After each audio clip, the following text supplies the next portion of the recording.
क्या आपने कभी सोचा है कि इतिहास के पन्नों में एक ऐसा सम्राट भी रहा है जिसकी वीरता और न्याय की कहानियां स्वयं काल को भी चुनौती देती हैं? हम बात कर रहे हैं उज्जैन के सम्राट राजा विक्रमादित्य की, जिनके नाम मात्र से ही बुराई थर थर कांपती थी। विक्रमादित्य सिर्फ एक कुशल योद्धा ही नहीं, बल्कि देवों द्वारा सम्मानित एक ऐसे महापुरुष थे जिनके पास स्वयं इंद्रदेव द्वारा भेंट किया गया 32 पुतलियों वाला दिव्य सिंहासन था।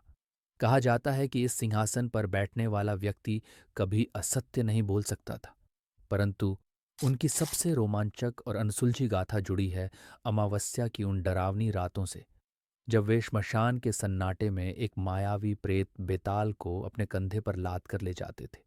बेताल कोई साधारण प्रेत नहीं था। वह त्रिकालदर्शी था, जो भूत, भविष्य और वर्तमान को देख सकता था और कठिन पहेलियों के माध्यम से राजा के धैर्य और बुद्धि की परीक्षा लेता था। बेताल की शर्त थी कि यदि राजा ने मौन तोड़ा तो वह उड़कर वापस पेड़ पर जा लटकेगा, और यदि जानते हुए भी उत्तर नहीं दिया तो राजा का मस्तक फट जाएगा। कई वर्षों तक चले इस अद्भुत सिलसिले ने विक्रमादित्य को संसार का सबसे ज्ञानी राजा बना दिया। लेकिन सबसे गहरा रहस्य तो उनकी मृत्यु के बाद शुरू हुआ, जब वह जादुई सिंहासन और बेताल की वे रहस्यमयी शक्तियां अचानक इस संसार से लुप्त हो गईं।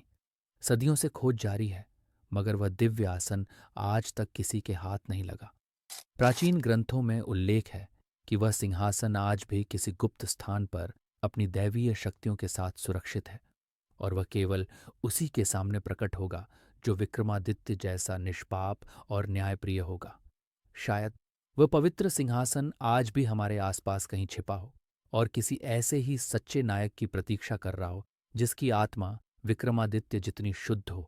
अगर आपको यह जानकारी अच्छी लगी तो वीडियो को लाइक करें, और ऐसी ही रहस्यमयी कहानियों के लिए चैनल को सब्सक्राइब ज़रूर करें।